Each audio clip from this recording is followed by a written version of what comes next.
Okay, we're live. Let's do this. So last time I promised that today we would actually get to a few things. So let's list those things. So here's my ideas for today.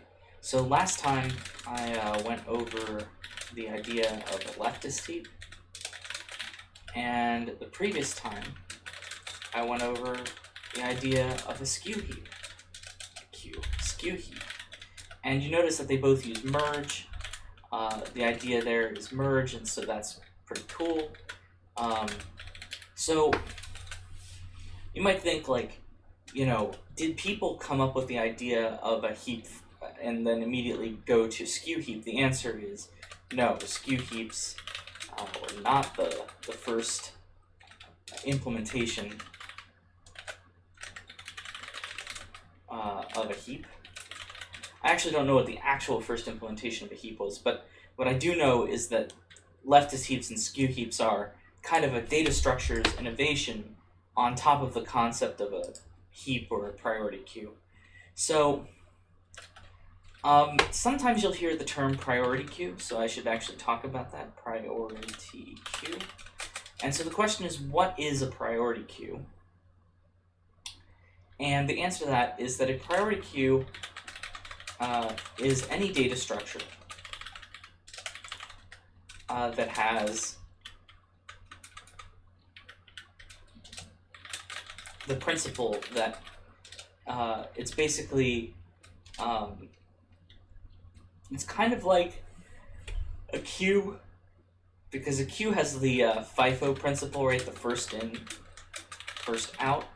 But it's really, instead of being FIFO, it's actually like, it's kind of like first in, highest priority out, right? So it's not really a thing, but it's really, the real thing is always highest priority out. Now, if it's a min heap, that means the lowest number pops out. If it's a max heap, then that means the highest number that you get pops out. But either way, it's whatever the highest priority is. It's kind of like, I don't know if you've ever heard of DEFCON ratings in the military, or I guess in like nuclear defense, right? DEFCON 5 is actually the lowest, and DEFCON 1 means we're shooting the nukes, right? So basically, if DEFCON ratings were a were a priority heap or a priority queue, then DEFCON 1 would be a higher priority than DEFCON 5. It's just, it's kind of like one of those things, or I guess the other thing you could say is like golf, right? Golf is lowest score wins kind of thing. So if you were doing a priority queue of golf scores, then it would be a priority queue that spits out minima, right? Because the minima are actually, the smallest number is the highest priority, right? So it can be a little bit tricky to say the words, but I just wanted to, so basically a priority queue is any data structure that has the principle that the highest priority is always what is accessible, right? And basically anything that's a priority queue, it needs some kind of insert method, and it needs a get highest priority, right? And so those are the two methods that are really required of a priority queue. And you notice that, and basically what we will say is that a heap, like a skew heap, leftist heap, an array-based heap, binomial heap, and even a Fibonacci heap are all priority queues. You could call them PQs.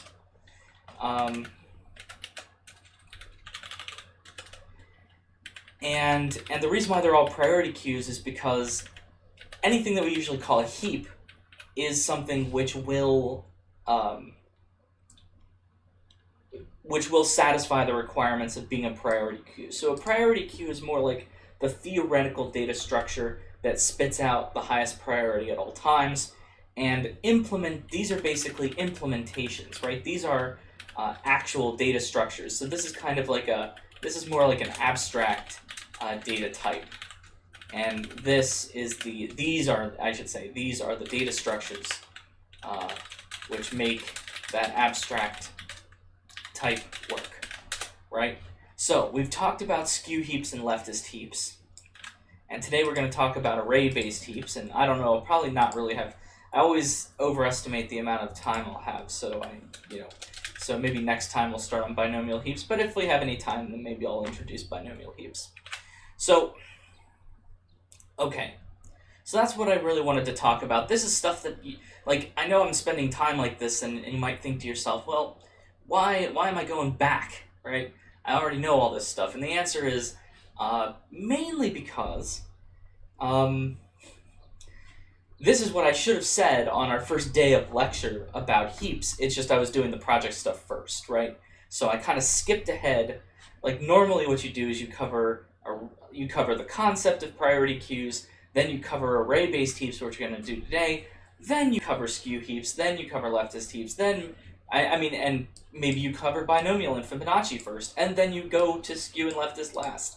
But that would have pushed us towards the end of the project, and that's not fair. So basically, the reason why I covered it in this order is because the needs of the course dictated, so that's fine. But yeah, so basically pretend like you didn't know anything about heaps, pretend that you hadn't been already working on a project about heaps. This is kind of what you would say to a student first about heaps, right? But I'm not going to pretend we don't know too much. So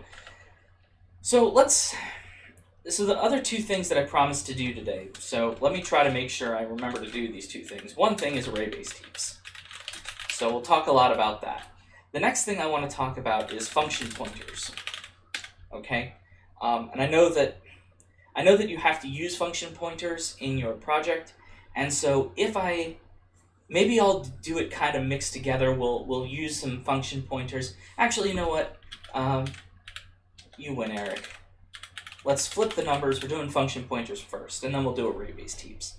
So I want to spend a little bit of time on function pointers, and the reason why I want to do this is just to give you an idea of how they work and what on earth is going on, right?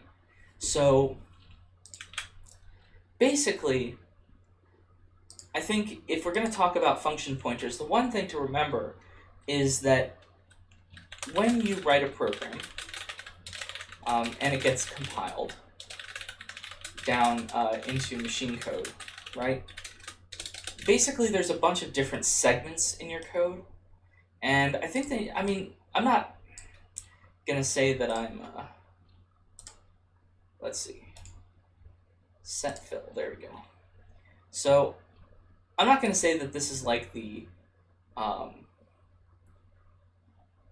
most complete and absolute diagram you're ever going to see in your life, but it's going to get the point across, and you're going to understand sort of kind of what's going on. So here's the spaces, okay? So this is like the code segment, right? This I'll call this the stack, which in a lot of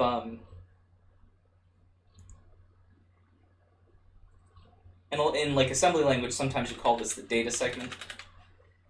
And then basically here's the heap space, right? Where you can do dynamic allocation. So basically the point is your code actually has to fit in RAM too, right? And so your code actually has memory locations, right? So if you have code, it's all stored at certain memory locations. So basically, once you create a function, if I say int square me, right, and I say int x, well, okay, and then we return, return x times x, like this, then this function, right, has to get compiled into assembly language, or compiled and then assembled. And so let's assume that basically the assembly looks something like this. This is not machine code, this is more like assembly. Basically what's going to happen is that the code is going to be, there's going to be some pushes and pops. So basically when you call the function, you're going to push this int x onto the stack. So actually, so yeah, so you're going to push x onto the stack, and then you're going to call square me, right? That's what the programmer does. And so then what the function actually is there's some memory location. Let's just say it's, 1, 2, 3, 4, right? So this is the memory location that starts the function. So what are we going to have to do? So what we'll do is we'll say maybe pop EAX or RAX or something like that. And what that's going to do is it's going to move the first thing on the stack, which is X, into, what should I say? It's going to move it into the RAX register, which is basically like a little, it's a little thing in the process. It's basically like a little bit of RAM in the processor, but actually it's much faster, and it's where you do all your calculations. And then, so basically, what you're going to do is you'll do something like mul RAX. I think it stores I forget, I haven't done assembly language in so long. I think it stores the result in like RCX or something, so then you can push RCX back on the stack, and then call the return command. So, but the point is, like, each one of these lines has a memory location, right? So if this is 1, 2, 3, 4, then maybe this is 1, 2, 3, and I'm just going to oversimplify because most instructions have more than one memory location, so maybe I'll do something like 1, 2, 3, 8, I guess, C, and then this would be, I guess, 4, 0, something like this. And so the point is that we can actually, this is the first memory location of the square me function. And so what we get to do is we can actually have a pointer value that doesn't have a variable in the stack or in the heap. It's actually pointing to something in the code segment. And so that's what's happening here, is that if you have a pointer which points to something in the code segment, then that can be a function pointer. And the reason why it can be a function pointer is because what you can actually do is you can tell your program, I want to run whatever function is at this location 1, 2, 3, 4. Right, so let's actually do some examples of this. Let's actually make some function pointer stuff. Let's just make a C++ source file and call this function fun. And then, okay, so let's make an int function called square me, right? And it'll take an int x. And then what we're going to do is we will do something. What are we going to do? We'll return x times x, right? And then let's make another function called cube me, right?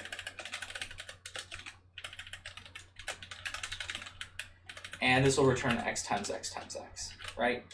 And so the cool thing is that now we have two functions that look the same. And what do I mean by look the same? What I mean is that their signatures match in return type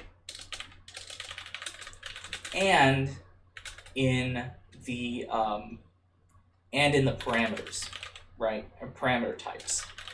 So their variable doesn't have to match. You could call this one int x and this one could be called int y. But as long as they both take, right? So long as it's basically int f int, right? That's what we're looking at. So what we can do here is we can actually define a type.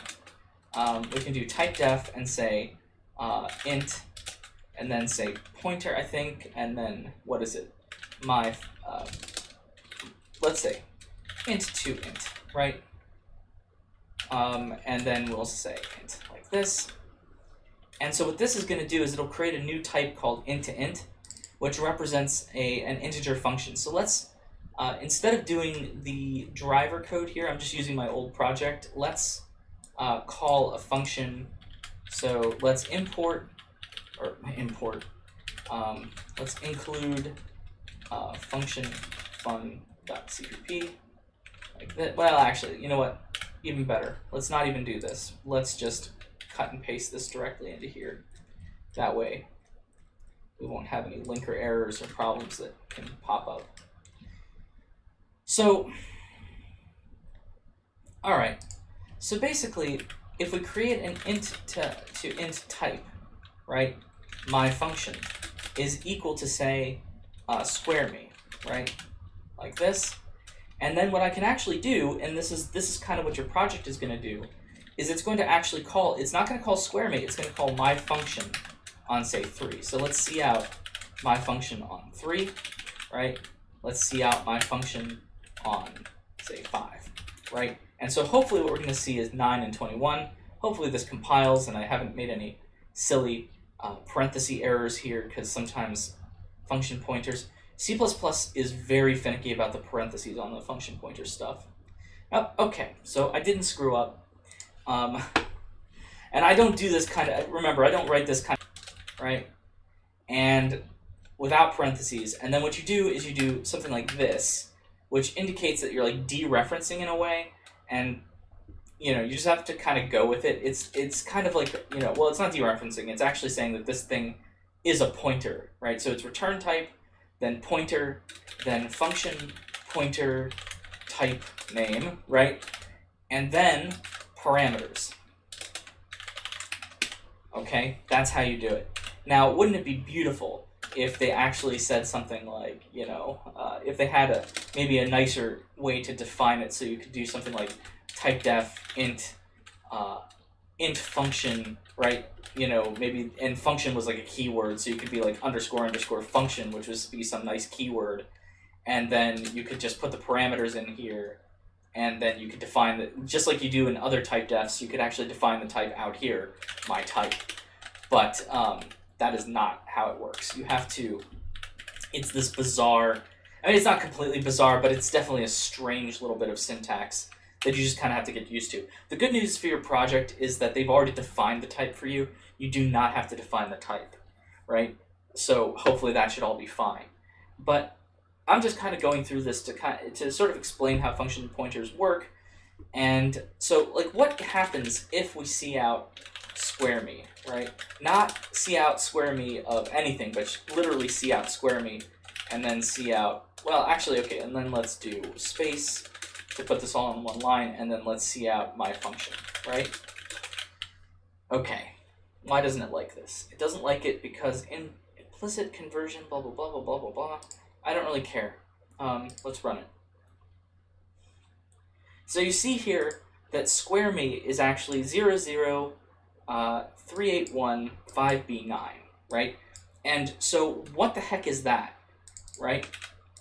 So at least in this case, this thing that we see is the pointer location in the code segment of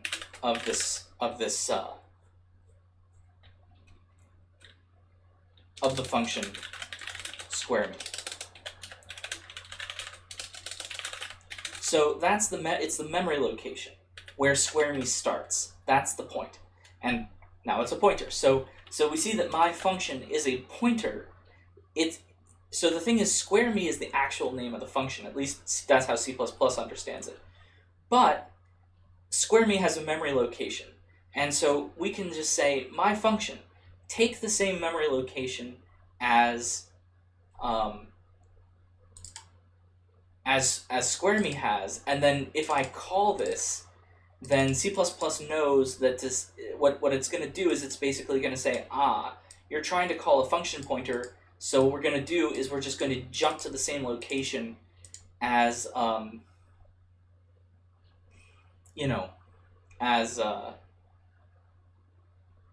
what should I say? Yeah, as the square me function. But this, it has one advantage. So here's the advantage of function pointers. So what if you get sick of squaring things? So now you can just reassign my function is now equal to cube me, right? And now instead of calling my function on 3 and 5, we can call my function on 3 and 5 again. And so now we'll see out square me, we'll see out cube me, and we'll see out the function pointer. So let's see what happens when we do all of this. So you see that actually the location of the functions did change. But that's okay, right?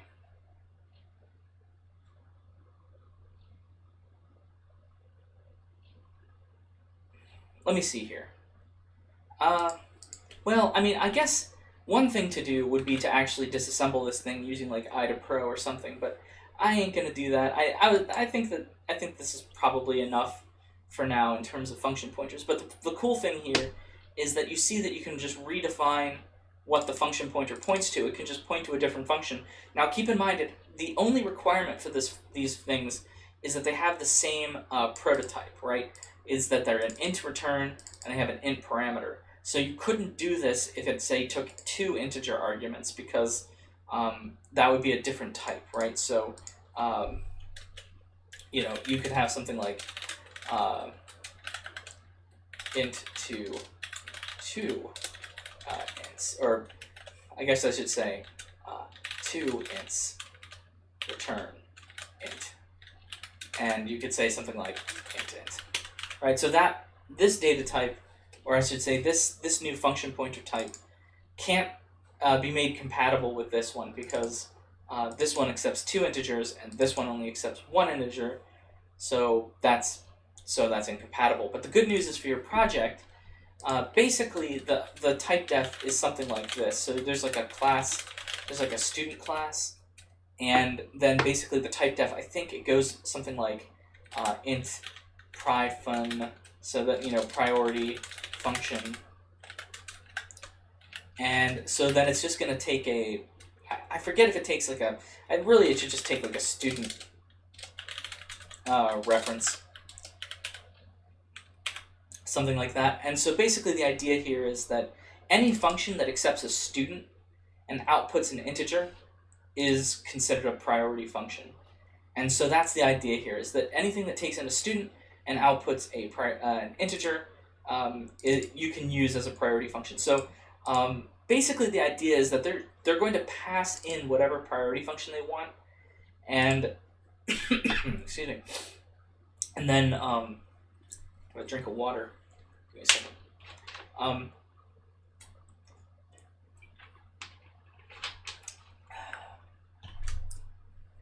So anyway, yeah.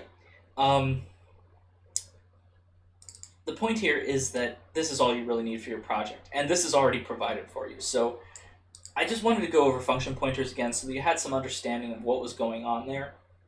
But I don't want to spend too much more time on them, because this is not 202, this is 341. So this has nothing to do with data structures. This is just a bit of C++ing stuff. Python also has function references. A lot of languages are doing like lambda expressions and function references and all kinds of stuff now. Some really cool stuff. But I'm going to say that like 99.9% of the time, you're never going to need any of this, which is why you probably think to yourself like, wow, what the heck is all this stuff, right? I've never actually had to use this in anything practical. And the answer is I understand. But I think this is a pretty good example of how function pointers can be useful, because you don't have to write the priority function, right? The end coder writes the priority function, and then they pass it in. So actually, Windows, so there's a lot of, and actually in JavaScript you see a lot of function pointers, a lot of function references, pointers. Windows API uses function pointers. Basically, the way that they do that is that every window that gets a message has a function, sends a function pointer to Windows, and Windows says, okay, whenever that window gets a message, I will call whatever function that program passed to me. So it's a way for programs to pass messages back and forth to the operating system, and so that's another application of function pointers that you might see in your future life or something like that. Basically, whenever there's a lot of these things where in JavaScript you have event triggers, those are all essentially function pointers. But I mean, okay, so I think that's it for now on function pointers. Let's go and talk about the array-based heap stuff. Okay. And I will post some of this online, I think. So let's talk about the array-based heap. Whoops. What am I doing? Okay. Okay, what am I doing? I want to pull up this thing. Here we are.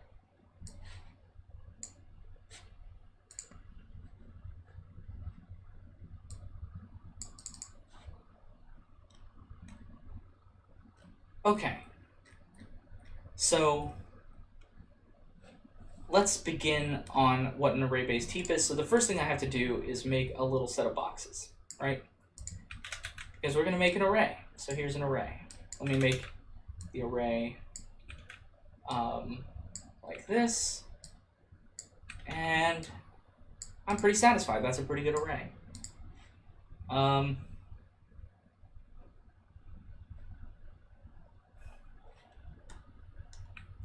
Okay. So, all right. So here's an array. So what are we going to do with it? So we want to make this into a heap. So as I told you back a few lectures ago, one of the dumb ideas is that you could just maintain a sorted array. And if you maintained a sorted array, the problem is that it takes O of n time to resort the array after each insertion. So there needs to be something, and the reason why that is because say you insert an element and it's not the max, right? So it's like, here's 52, then here's like 21, then here's 18, then here's 17, then here's 14. Okay, 15 because I typed it wrong, and then here's 8. And let's say that we insert, say, 19 into this, right? So it's O of n because basically you say, okay, it's not bigger than this, it's not bigger than this. All right, it is bigger than this. So now we have to shift everything back, and I can do this, but think about what that actually entails, right? What that actually entails is that we have scanned through the rest of the list and shifted everything back by one. So now we have done n steps, and at the end we stick the thing. So that's one way to do this, but it's actually pretty inefficient. And so what we're going to do is we're going to talk about an array-based heap in two different ways. The first way is as an array, and then the second way is as a tree structure, which is kind of a pretend, it's like a pretend tree structure, which exists kind of in our heads. It doesn't really exist in the computer, but it kind of exists in the computer, but it exists more in our heads. So let me show you. So you're going to say, like, okay, well, how do you make an array-based, or how do you make a heap? So we know that, say that this is 52, and say that this is 44, and say this is 21. So we know that whatever elements we have, right, whatever numbers, and of course I'm trying to make this like a max heap, basically. So whatever we're doing here, this one has to be the biggest. So I'm going to repeat the same thing we did last time. I'm going to stick this one into here for no reason, other than it's the max, so we'll do that. And then, oh, and then there's another problem with this. If you actually do a delete max, right? If you actually did a delete max on this array, and you took the 52 out, you would have to shift everything up by 1, right? So that's also a problem. So there's really two problems with the array, the like naive array-based heap method, where you sort and just take the first element. So instead of doing that, I guess you could always sort it and take the last element and not shift everything. So that could be O of 1, but the sorting process would still be O of n theoretically. So what I'm going to do here is I'm going to say, I'm going to put a 44 in here, and then I'm going to put a 21 in here. Okay. And now what I'm going to do is I am going to copy paste some stuff, because that's what we do. Copy, paste. And let me redraw some lines. So why did I do this? Well, first we need to fix all these numbers up because it's no longer a heap structure. So let's say that this is 32. Let's say that this is 18. Let's say that this is 5, and let's say that this is 19. Okay. So how do we do this? Or how do we stick all this stuff in now?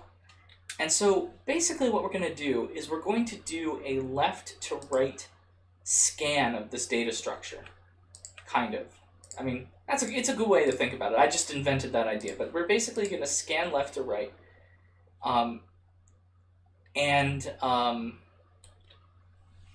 This is actually, So this is a different kind of traversal called a level traversal. And so the level traversal says, start at level 0,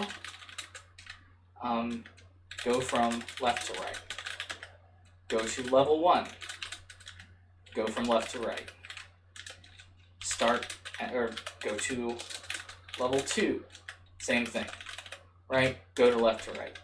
Ad infinitum, right? So the point is that a level-wise traversal is something that, and there is a reason why we don't cover it along with in-order, pre-order, post-order traversals, is because you can't do a level traversal like this. So, or I shouldn't say that. What you can't do is, with absolutely no additional structure or you cannot really make this jump here, right? Because there's no pointer that takes you from 18 to 5, right? So it's a bit of a different kind of entity than the other traversal is. So that's why we don't really discuss it at the same time. But you notice that here, basically, going from left to right in terms of the first level is pretty easy because there's only one node. Going from left to right in the second level is pretty easy because there's 2 nodes, and they are actually siblings, so you can just go up to the parent and back down. But here you know that you have to go back all the way to the grandparent and then back down. So it's a little bit more confusing as to how you would actually implement this. And maybe I'll make this like a homework problem or something to implement a level-wise traversal. It's a good thing to think about. But the good news is you don't actually have to do this traversal, because remember that this data structure is only in our heads. So what we're going to do is we're going to basically take out these pieces and we're going to stick them in like this into the array. All right? And so this is going to get us something like this. And then what if we had even more elements? Let's say that we had more elements, right? Like this, and let's change the numbers so that it works. Let's say that this is 22, and let's say that this is 25. Nope, not 35, 25. I always seem to miss by one letter when I'm not, or one number when I'm not looking. Now, this is what we call a complete tree that is not perfect, okay? And so the reason why we would call this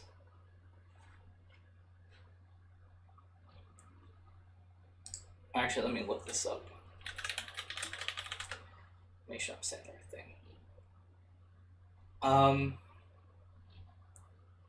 Yes. So a complete binary tree, which is what this is completely filled except for the last row, which is filled in left to right.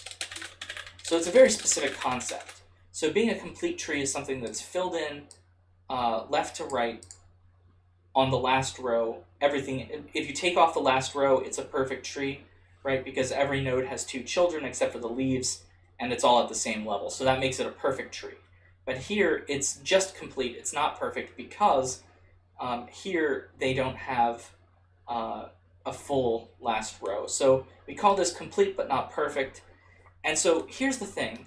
If we do this, and we say stick in 22 and 25 here, and we see why we have to do this, because it has to be a complete tree, because the level traversal would have blanks in it if it wasn't. So that's the reason why we insist that this thing is a complete tree. If it wasn't complete, we'd have blanks in our array, which is bad for our purposes, okay? So we don't, if the tree wasn't complete, that would be kind of bad. We don't want that. So can we make sure that the tree is complete? And the answer is we actually can, but let's look at how these indices work. So let me call this, say, index 0, right? And then this is index 0. And then this is index 1 and 2, right?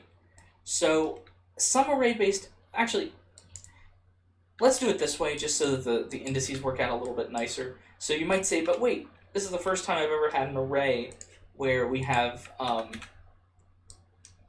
we don't start at the 0 index. So actually, sometimes in array-based projects, what they do is they literally just exclude the 0 element in the array, and the reason why they do that is so that there's nothing there, so that all the indices work out nicely. So let's look at this and say, okay, 1 has children 2 and 3, right?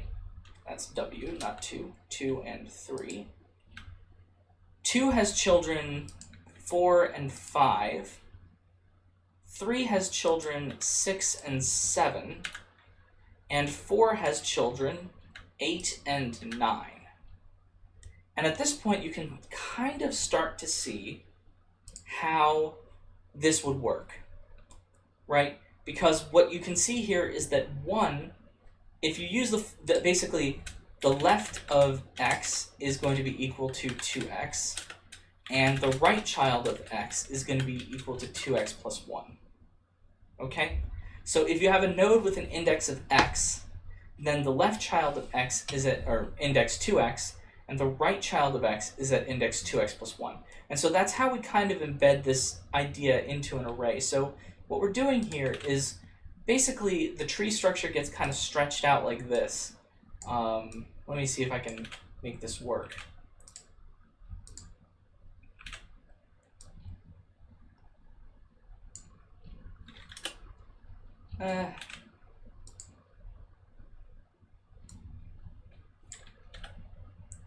So the tree structure kind of looks like this, right? And then this one, when we have children 4, 5, 6, 7, 8, and 9. So 2 has children, or has a child at, let's see, 2 has a child at 4, and at 5, 3 has a child at 6, and 7, and 6 has a child at 12, so we don't get there. 4 has a child at 8, and you see that all this is kind of getting a little bit confusing because we have to overlap everything, but you see that the point is that the tree structure is actually embedded into this array, right? 4 has children 8 and 9, 5 will have children 10 and 11, 6 will have children 12 and 13, etc. So, as it turns out, you can actually make this into a tree structure. Okay. So now let's insert a new element into this thing, okay? So let's insert, say, what's a good number? Let's say 35. Yeah, let's insert 35.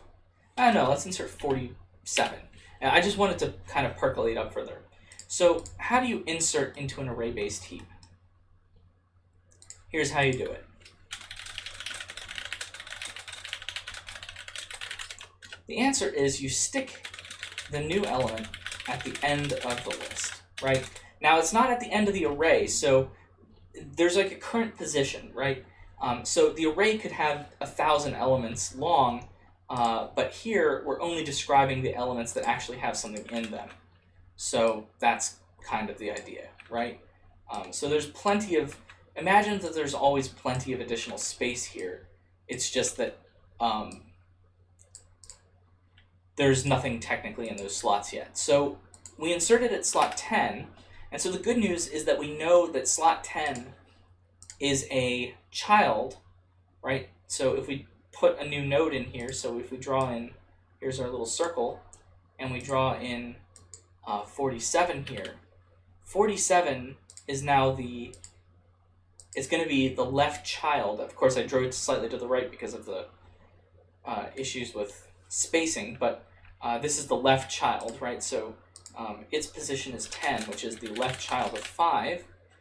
And so basically the idea here is that what we're going to do is we're going to do something, maybe, what I usually call it is either percolate up or percolate down. So we're going to call it percolate the element up.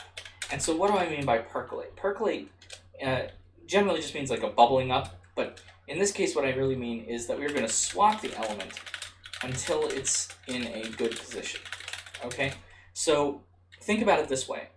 We're in a max heap here, right? So if we're in a max heap, this can't happen because 18 is smaller than 47. So let me copy paste this whole thing here. copy paste this. And then we'll delete some of this extra crap that we don't need. Like these arrows, we don't need those. We'll keep the indices, and I'll move this here. And let me copy the array-based heap itself. We don't really need those arrows anymore. This is just for an illustration purpose. So this is the actual data structure, and this is the data structure in our heads. And so the point is, what we're going to do is we're going to swap 18 and 47, and then we're going to go up to, and then we're going to say, okay, now instead, so basically the algorithm is this.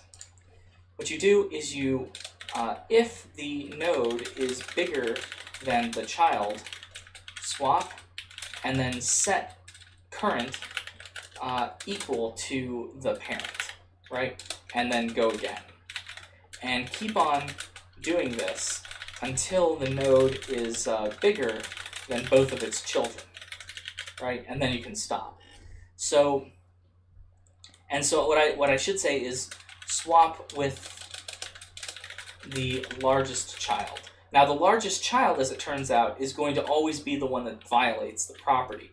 So on insertion, saying the largest child is kind of irrelevant, but you'll see what I mean when we get to find max. So here what we're going to do, and what this is doing, is we're going to swap the thing from slot 5 into slot 10. We're going to swap the thing from slot 10 into slot 5.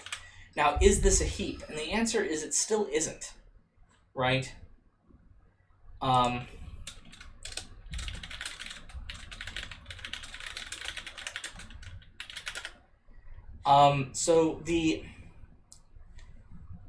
So then you say, okay, well, what's the parent of 47? The parent of 47 is 44.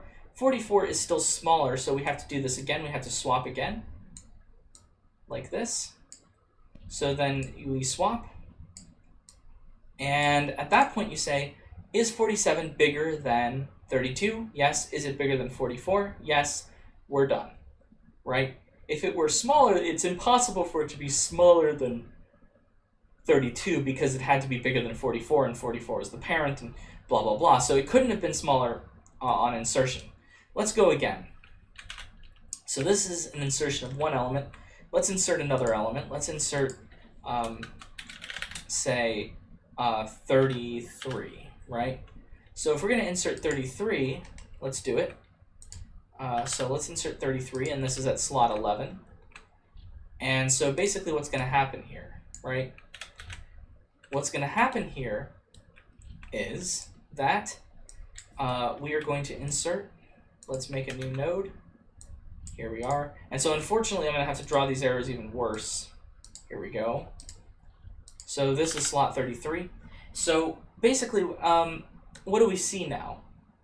What we see now is that this is actually okay, right?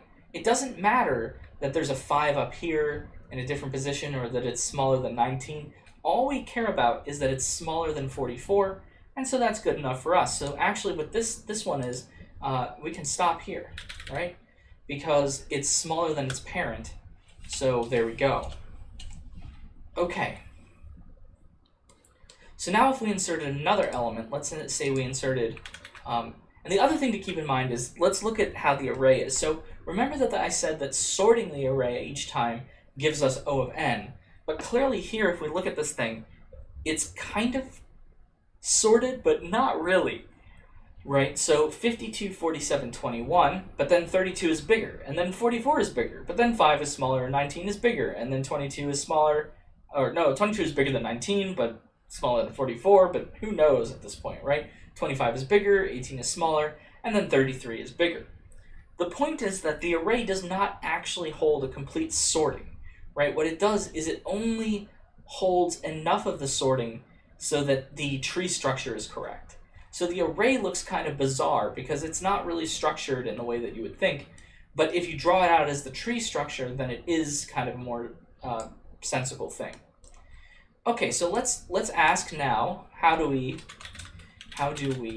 delete max? And so let's delete max now. So how do we delete max in a heap like this? And the answer, you would like to say, oh, let's just do the same thing we do for skew heap, and we delete the max node and then merge. But the problem with all that is that that would require a huge amount of operations on the array. So we want to do something with as few operations on the array as possible, right? So sometimes this picture is helpful in the sense that it tells you what the actual heap structure is, but remember that this picture is kind of fake, right? It's not actually what's going on inside of the computer. This is what's actually going on inside of the computer. This is what we tell ourselves to make ourselves happy. This is what's actually happening. So how do we delete the max? So this is basically one way to do it. So what we're going to do is you would pull off 52, and you would say 52 is the max, right? Pull it off, put that, you say the max is, right, 52. And then here's the thing. It's hard to know what to do. If you wanted to swap all these elements up like this would be O of n. If you tried to do a merge operation on this thing, you might get something that makes sense, but there's actually an even easier way. The easier way is to steal the last element and stick it in position 1. So steal the last element, put it in position 1. Then, instead of percolating things up, what we're going to do is percolate down. And percolation down is going to do kind of the similar thing to percolate up, except that what we're going to do is we're going to check both children, right? If the parent is bigger, then stop. If the parent is not bigger than the biggest child, right? So, I'm sorry. If the parent is not bigger than both children, then swap the parent for the largest of the two, and then keep going down. Okay? And the reason why you have to swap it for the largest of the two, and I'll show you this in just a second. So this is what we're going to do. So what if okay, so I'm going to steal this node, right? I'm going to delete, and I'm going to put this up at the top. So the thing is, so I see that 33 is smaller than this, but bigger than this. So if I swapped this just randomly, then I would pull up a 21 and swap a 33 down, which actually makes our situation even worse, right? Because 33 is bigger than 21. We don't want to do that. So that's the reason why we don't swap 21 and 33. The reason that we want to swap it for the bigger child is, watch this. 33 goes down here. 47 goes up here. Aha. Right? And the good news is we know where the children are, because you can check that, right? We check at positions 2x and 2x plus 1 for the children values, right? And technically so never mind. Let me just get through the algorithm, and I'll tell you all the caveats and all the exceptions and all the craziness. So you notice here what we've done is we've taken 47 and we've flipped it with 33, so then we're happy here. And then you see 33 is still here. 33 is bigger than 32. So actually what we have to do is we have to keep going. So then you just keep doing this same process. You check not if it's bigger than 3 or 4, right? Because 2 times 2 is 4. So the children are not at 3. The children are at 4 and 5, right? So what we do is we look and we say, okay, 33 is bigger than 32, so that makes us happy. But 33 is not bigger than 44, so we need to swap it here, right? So that's why in this case, when 47 was bigger, we swapped to the left, and now when 33 is bigger, we swap to the right. And now you see that it's kind of make it all work. So here we're going to swap the 33 and the 44, and at this point then you say, well, 33 is equal to 33, so there's no point in swapping here. 33 is bigger than 18, so there's no point in swapping here. So we're done. Okay? And actually, I'm sorry, that 33 was the element that we moved up to the top, right? So technically this element should go away. All right. Let's do another delete max and just see how it works, right? Let's do it again. And after that, we'll code it up.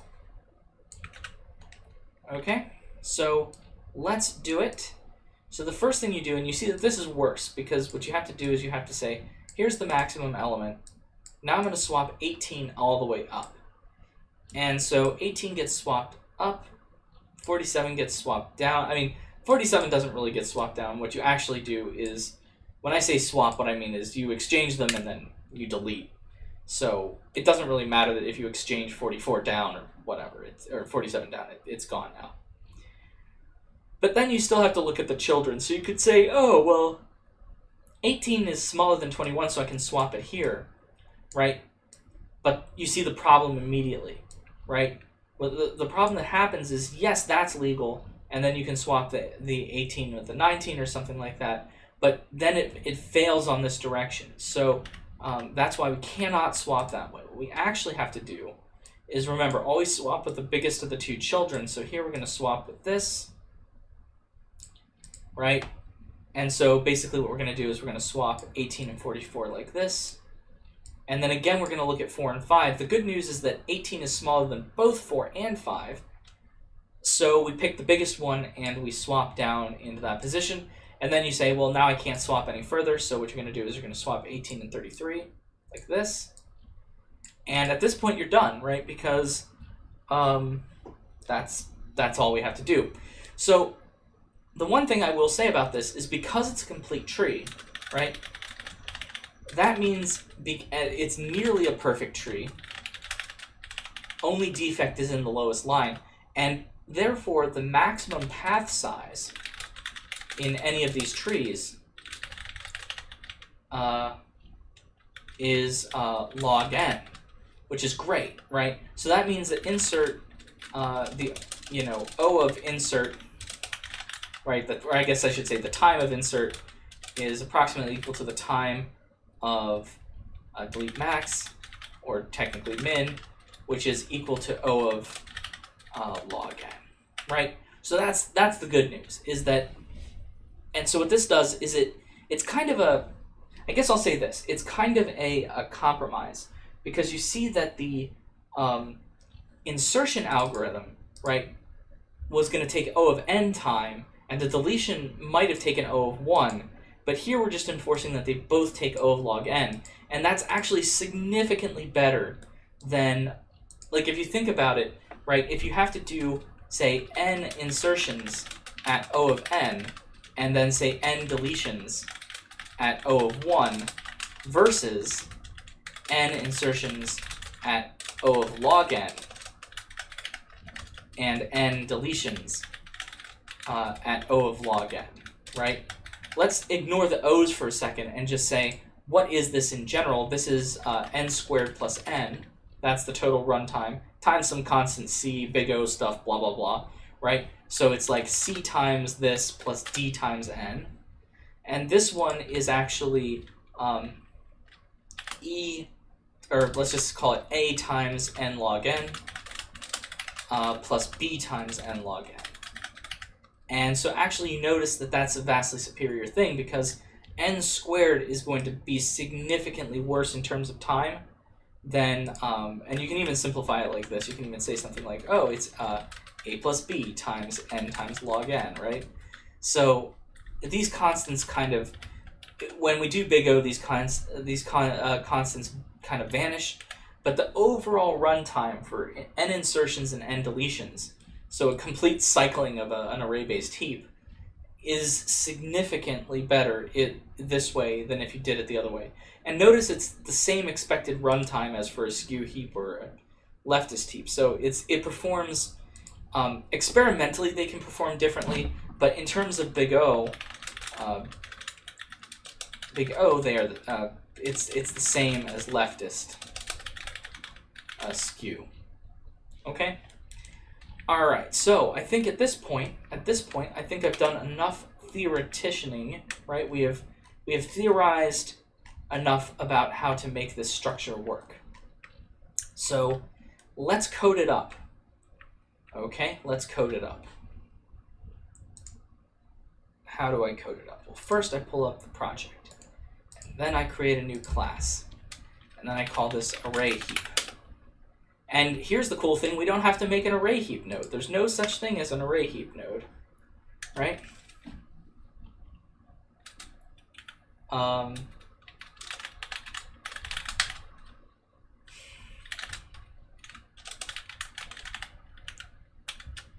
And then let's make a public, and let's make private, and we're just going to store integers, right? Okay, and then current size. We need this to know where to stop because we don't know what the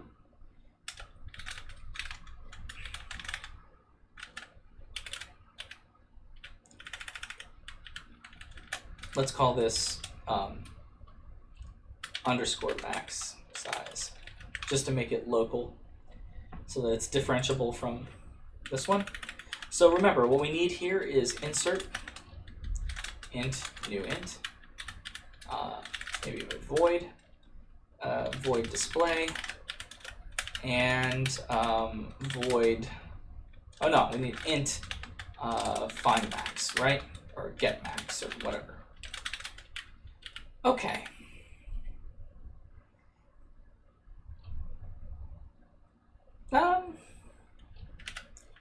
Yeah, let's just say get highest of priority. And that's all we have to do. So I think this is good. So you notice here that it does not belong to any project. So I think I have to go into here and maybe add array heap array. It should auto build, but it's for some reason it doesn't like to auto reload.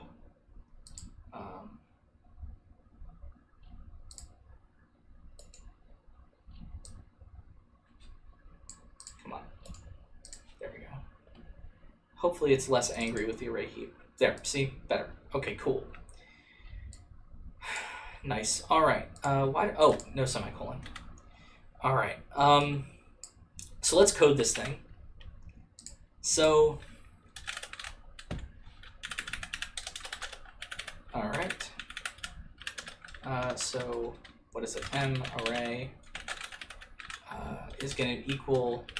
We're going to allocate a new integer of size. Well, okay. Let's say max size equals underscore max size. And then we're going to say max size, this, we're going to say current equals 0. Let's do max size plus 1, just so that the, and then I guess actually we need a destructor now. Why doesn't it like this? There we go.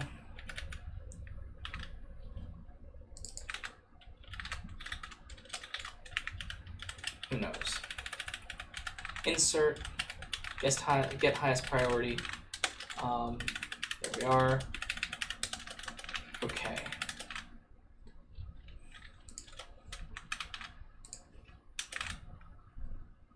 All right, cool. So now what are we going to do? Is there a current? Oh, current. Let's just call it current. There we are. So basically, how do we do this, right? So when we're inserting, what we're going to do is say if the current is less than max size, right? This is array-based stuff, right? So we have to check to make sure that we haven't exceeded the maximum size. We're not actually going to, so the kind of way that you would do this in the real world is that you would rebuild the array and stuff like this, but let's not do that. Let's instead just do if current is less than max size, then what we're going to do is we are going to say, okay, cool.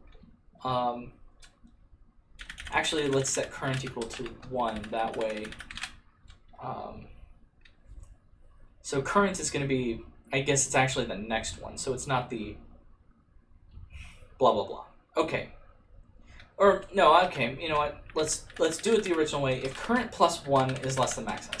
And you'll understand why I'm hemming and hawing about this in just a second. So if current plus 1 is less than max size, then what we're going to do is we're going to say marray at current plus 1 is equal to the new integer, and then we'll do current plus plus. Okay, there we go. So now what we have to do is we have to percolate back up. So remember, to percolate up,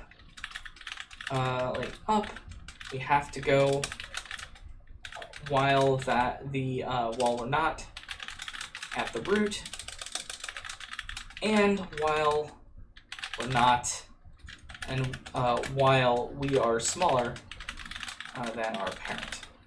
So let's do a while condition.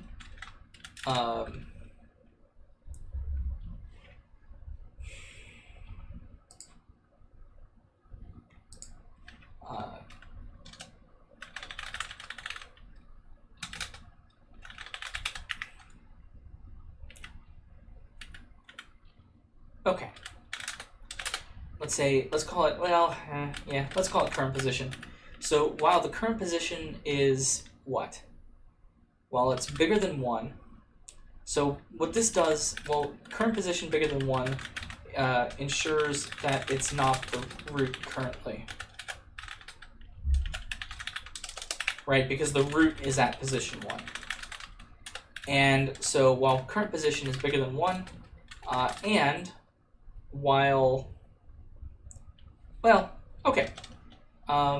yeah, we'll do this. And while the M array at current position divided by 2 is, say, less than M array at current position. Okay? And so what is that checking for? Right, that's checking for the parent is lower priority than the child. Okay? So that's basically what we need to do. We need to check those two things. And then if that's the case, then we swap M array at current position divided by 2 with M array at current position. And that's it. So I think we need to include some kind of IOStream stuff. So include, say, standard lib, maybe? C standard, I don't know, something like that. Does that have swap in it? I don't know. Let's include IOStream. I'm sure that IOStream is gonna, and then we'll use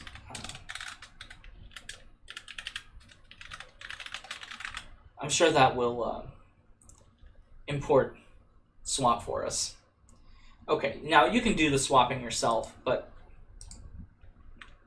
okay, so this should do it. This is insert, and we're done, right? So it'll just keep swapping until it doesn't want to swap anymore, and then we're done. All right. How about delete, right? Get highest priority. So let's do this. So highest int highest value is equal to M array at 1. Now here's the problem, right? And so sometimes they'll even define this as root. So like you'll see something like this where define root 1, something like that. And then here what we can do is we can say while current position is bigger than root. But anyway, so but what if current is equal to 0, right? If current is less than root, then the problem is that we have to throw some kind of maybe a domain error, and we have to say you are deleting, or getting highest priority from an empty and something like that, right? So we have to do something like this. You're getting highest priority from an empty heap. Otherwise, what we can do is we can just do this, int highest value, and then return highest value. But remember what we have to do in the meantime, right? In the meantime, in between where we get the highest value and we return it, we have to swap or I shouldn't say swap, but we just move the last value, currently in current, to the root, and then we percolate down. So how do we do that? What we'll say is that M array at root, and this is why we have to save the highest value because it's about to be eradicated, is M array at current, and then we can say current minus minus, right? So, and what that does is it just decreases the number of things that we know that are in the array. Cool.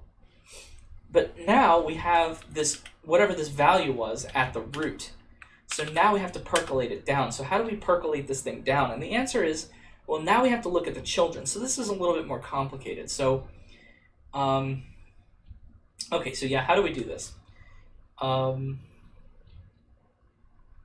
Good question. I don't know. What we have to do is we have to look at the children, right? Look at the children. We have to see if one is bigger, and if it is, swap with the biggest child, and keep going down.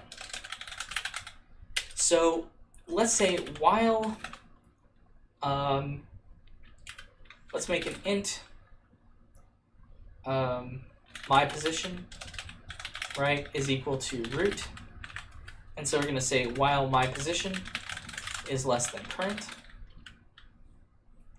right? So what that does is it makes sure that we're not at the I guess technically while my position, yeah, sure, while my position is less than or equal to current, right,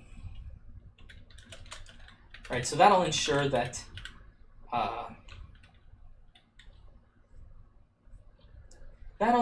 we're not exceeding the length of the array.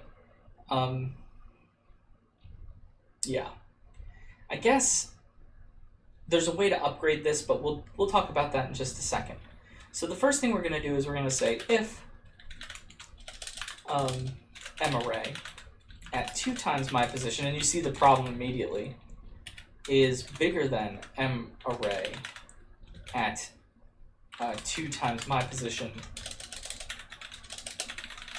plus 1, and so if the marray at this position is the bigger child, and if it's also bigger than marray at my position, right? So let's space this out, something like this. So what if these two things are true? So what if these two things are true? If basically here, if it's the bigger child, so this is basically saying if it's the bigger child and the bigger child is bigger than the current element, then what do we have to do? Then what we have to do is we have to swap them. So we're going to swap my array at here. Yeah, we're just going to swap these two. So there we go. There we are, swapped, semicolon. All right, and you might say, but you can't just do that, because what if 2 times my position plus 1 is actually too big? So what we're going to have to do here is we're going to have to say if 2 times my position plus 1 is less than or equal to current, and right. So that's the first thing we have to check. We have to check to make sure that they have both left and right children. It's possible that they only have a left child, or so that's another edge case here that we're going to have to deal with. Okay. So actually, let's break this down into 2 different if statements.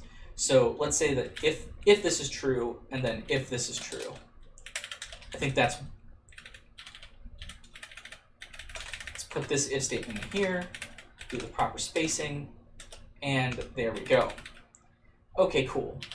So now,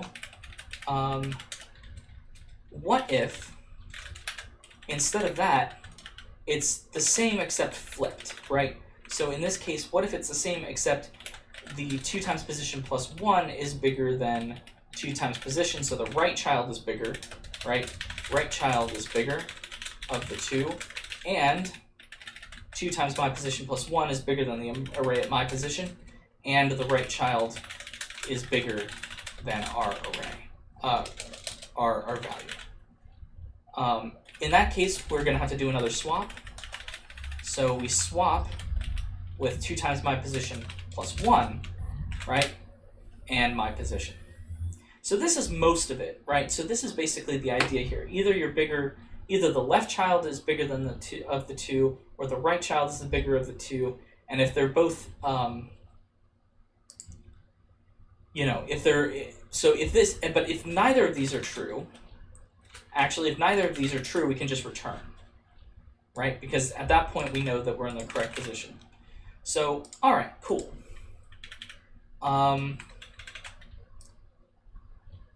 Alright, so now what if we're in the condition where there's only a left child, right? So what if we're only in the condition where there's a left child? So instead of 2 times my position plus 1 being the limit, what if 2 times my position is actually the limit, right? What if there is only a left child? So if there's only a left child, then we check it here, but we don't have to check to make sure it's bigger than the right child. All we have to do is make sure that it's bigger than the array at our position. Then we swap. And so here what we're going to do, we have to do another line of code. My position is equal to 2 times my position plus 1 here. And here we're going to have to update my position to be 2 times. Right, so here we're updating it to be the left child. Here we're updating it to be the right child. Here we're technically, we can update it to be the left child, but it really doesn't matter because we know that if we didn't fall into this more general category, that this was the one edge case where my position exists, it has exactly a left child, it doesn't have a right child, so that means that the next thing to be inserted is actually going to be the right child. So we know that we're at the end of the percolation, so we can actually return the highest value here, and we don't have to keep going.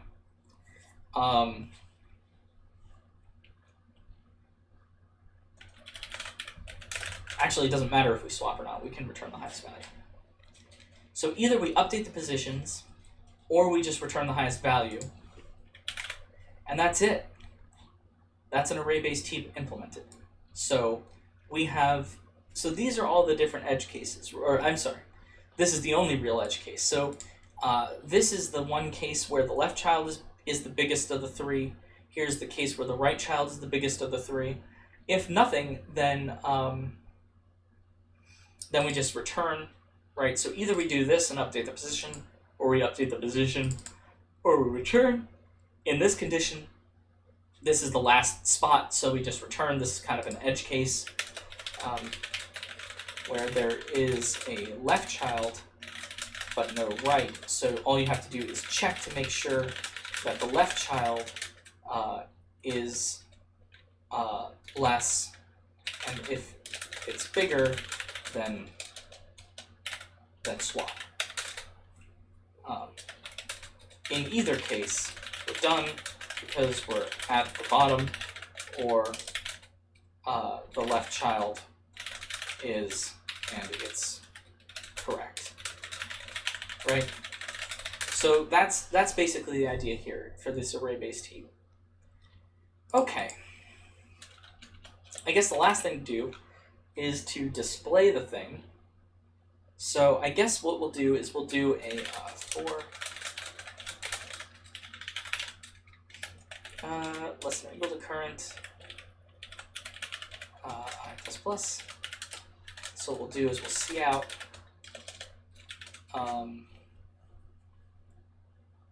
maybe a bar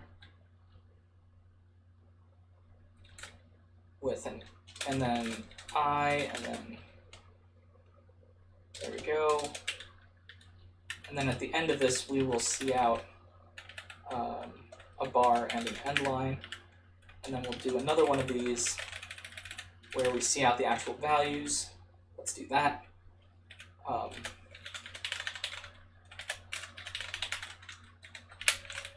And so I think this should work more or less.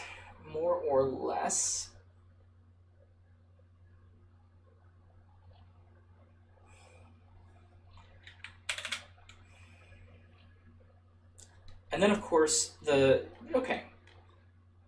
I think that's good enough for now, right? We can actually display the tree structure as well. Let's code in the display of the tree structure. Display as tree, int pos, right, for position. And then we'll basically do the same thing as we were doing with the other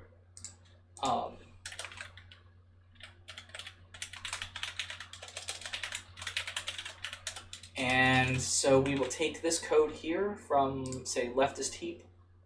We will steal this, but we have to modify it quite a bit, unfortunately, because, as you notice, there's no actual pointers here. So here we have to say if the position is less than or equal to the current. That's what this is. Instead of this, we have to do 2 times position. Let's forget about the verbose leaves thing. Let's say depth. So we'll do this. And then we need to update the array heap. So we'll say display as tree depth 0.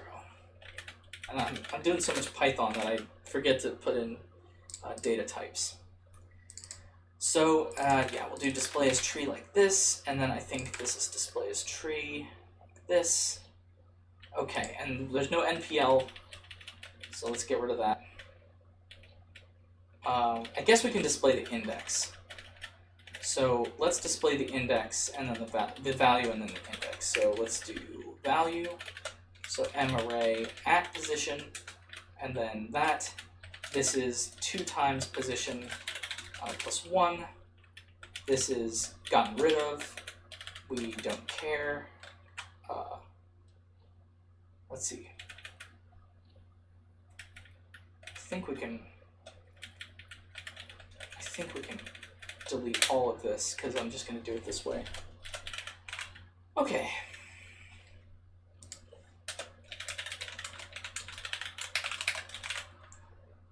Really, I should just say root. And I think that should finish up the array heap implementation. Let's actually see if this thing compiles and runs. It is never used. Well, I know it's never used because I haven't written the test function for it yet. Okay, let's write an array heap driver. And let us copy paste the driver. It's almost the same as everything else. The only difference is going to be that here,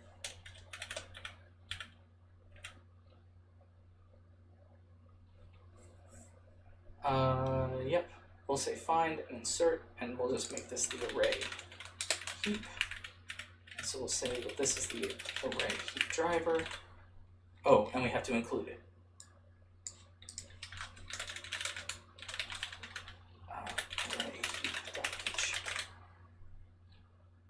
Okay.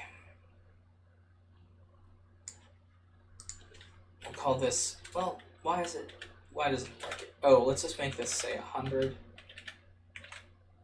Okay. Get highest priority. Okay.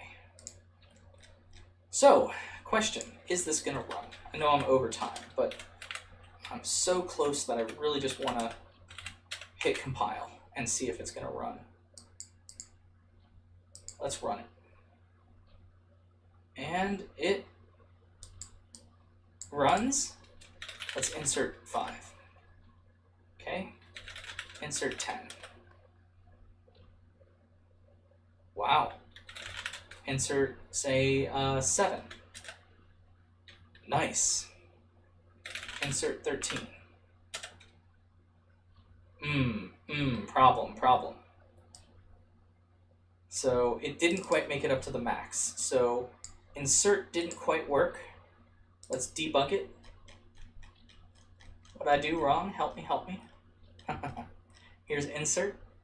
If current position is bigger than the root, and that is the case.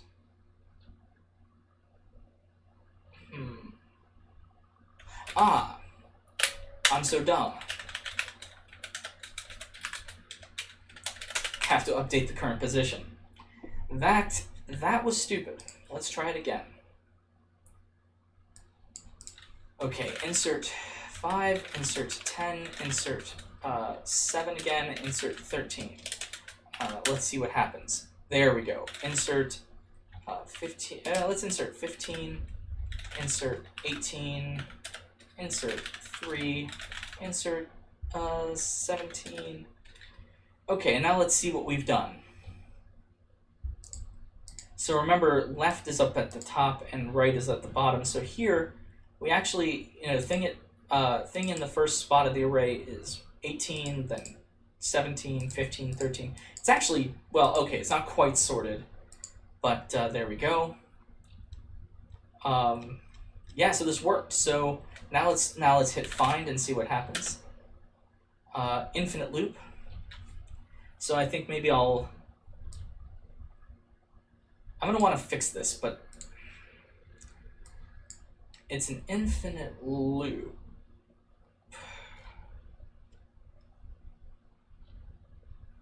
While my position is less than or equal to current.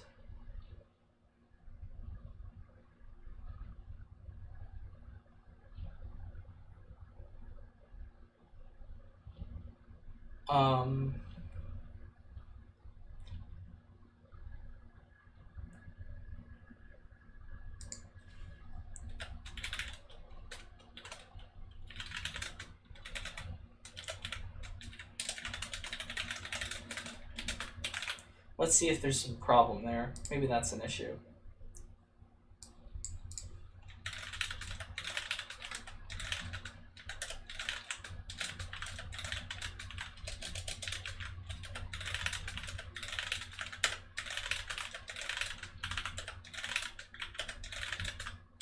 All right.